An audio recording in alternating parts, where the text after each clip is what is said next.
What's happening? This is MGTOW Slim. Welcome to part 2 of my 3-part series on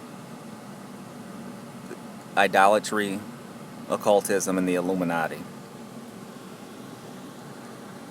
I assume that you've listened to part 1, which is the metaphor that gives us our context, so I'm going to jump right in.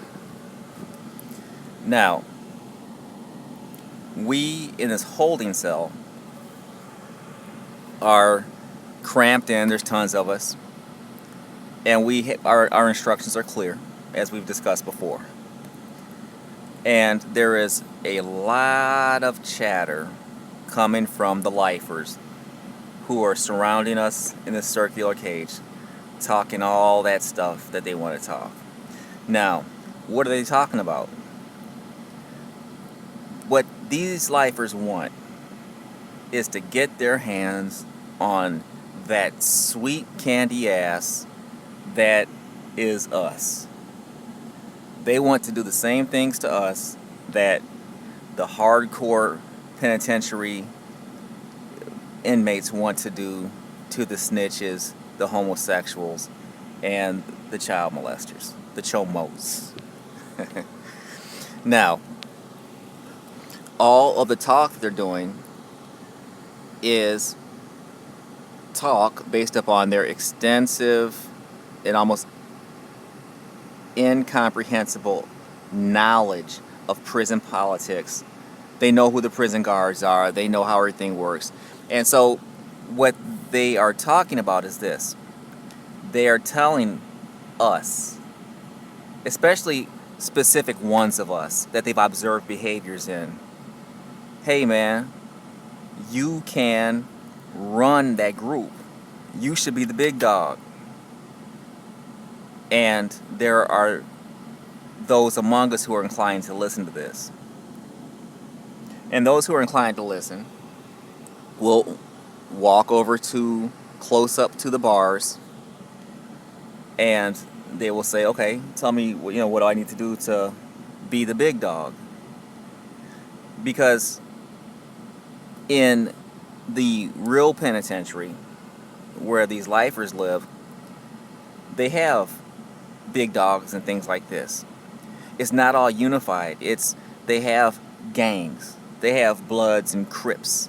They have Mexican Mafia. They have Aryan Brotherhood and all kinds of other stuff like that. They have prison bitches. All right? They have operations of exchange. They have all that prison stuff that goes down. All right? And so they have intimate knowledge of that sort of thing.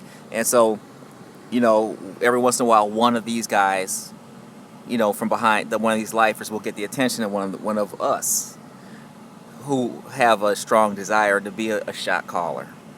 And they'll say, listen, man, I can tell you how to really take over this thing, and you can be the big dog walking around here with your chest stuck out, running things and calling shots. And so those who are inclined to listen will put their ear up to the bars and be like, hey, tell me what's up.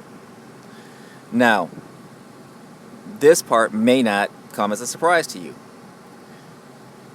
Those hardcore psychopathic lifers behind those penitentiary bars are not in the charity business.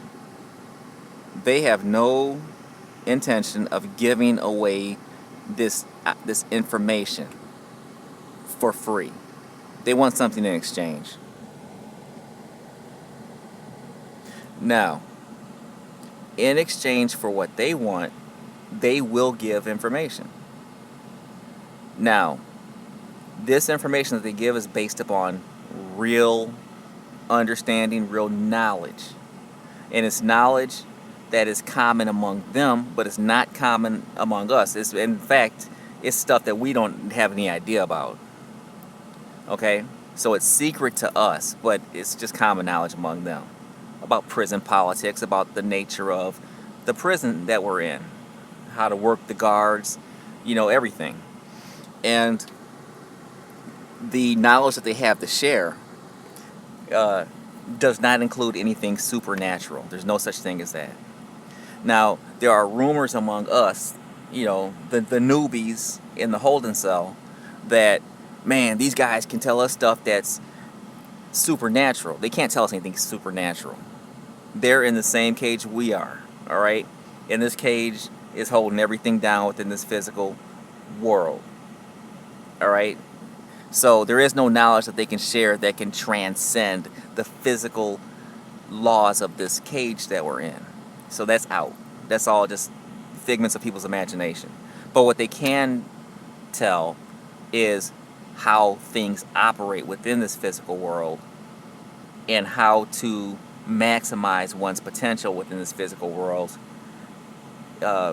in order to accomplish things that less knowledgeable people can accomplish, and in order to manipulate people and become a big dog.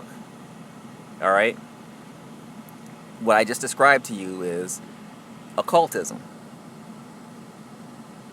Going and listening to what these people have to teach you so that you can apply it and have an advantage over the other newbies in the holding cell is occultism.